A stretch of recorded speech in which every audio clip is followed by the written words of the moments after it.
Hello and welcome to another edition of 10 Count. For UCN Live, I'm Michael Montero here at Hollywood Smoke, joined by the sports god, Mr. Dave Smith of NBC Sports Radio, and the institution, Mr. Ken Miller. Guys, let's talk some Canelo Kirkland. May 9th, a week after Mayweather Pacquiao, Canelo and Kirkland are fighting in Houston, Texas. This is going to be the first fight. Kirkland is not working with Ann Wolfe in a while since the knockout loss to Ishida. Does that change how you guys see this fight at all? Not for me. I think a lot of times, you know, particularly with a guy like Emmanuel Stewart, and I think Freddie Roach gets way too much credit for making a significant difference in a fighter. It's kind of like Phil Jackson having a real influence on Michael Jordan. Either you got some or you don't. And I think that Kirkland can crack. We know he can crack when he's right. He's a very dangerous fighter. But Canelo Alvarez is a different kind of beast. And I think the Canelo Alvarez that we're going to see on May 9th is going to be a Canelo Alvarez that we've not seen before, particularly because he's got a guy in front of him who's not going to give him a lot of head movement, who's going to stand there and fight. And I think he's made the order for Canelo Alvarez. I think it'll be a better fight than the Pacquiao-Mayweather fight, and I think Canelo Alvarez will look better as a result of that. Key's going to be what kind of shape is James Kirkland in, because he can crack. He's a good live dog here with that right hand. I've never really been impressed with Canelo. I've always thought he was a little bit overrated. Big, strong guy. Has some power, but I don't really think he's that great a fighter. I think Kirkland's a good live dog here, and we've got some long odds, don't we, Ken? So Canelo's heavily favored here, and he's going to get that chin tested by one of James Kirkland's right hands. What kind of shape, though, is James Kirkland in? That's my question. You're right, and the reason why, because the expectations for Canelo Alvarez was so off the charts to begin with. Yeah. I mean, it was like in another stratosphere. So there's nothing really that he's ever going to be able to do to live up to that level of height. He was supposed to be Carlos Monzon and Julio Cesar Chavez all wrapped up in one. And the reality of it is, he's what he is right now, which in this day and age, this generation of fighters, he's a star. He's a superstar. He's a transitional superstar who can galvanize an event, can attract fans to come to see him when there really isn't a real necessary reason for people to come and see him. I don't think Mayweather can say that. For a while, Pacquiao could say that. But Canelo Alvarez is the one guy post-Mayweather, post-Pacquiao, who could really transcend the sport of boxing. Coming off that jail term, not being a Ann Wolfe anymore, if there's any time he's going to be in the best shape of his career and has everything to fight for, it's going to be this fight. And is Kirkland not the biggest puncher Canelo's fought? He's the biggest puncher, the strongest guy, most athletic fighter, probably, besides Mayweather, obviously.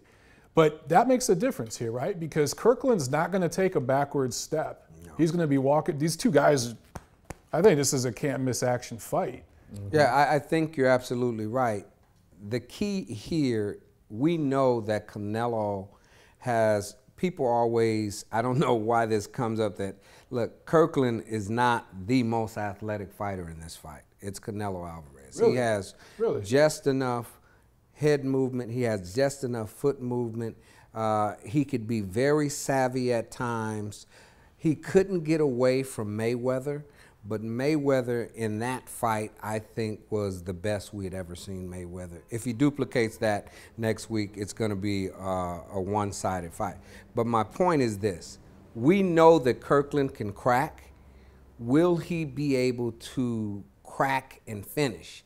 Because while he might be able to hit Canelo once or twice, will he be able to get off those flurry of shots that will allow for him to win what would be an enormous upset in the sport? The night he got knocked out, aberration, or does he not have a good chin, you think, with James Kirkland? What's the real James Kirkland? Was he not in shape? Or out of shape. I think it's a combination of both. I think it's a combination of both. I do think he does have a fairly good chin, but when guys come in not in shape, not prepared, look, there's been basketball players, the football players that come in out of weight. This is a life and death sport. When you come into a fight and you're not at your best to defend yourself, You can lose to anybody. you can lose to anybody, and it's prone to repeat itself again. The danger here is that Kirkland may be in for a payday, that he may just want to take the check and go on about his merry way.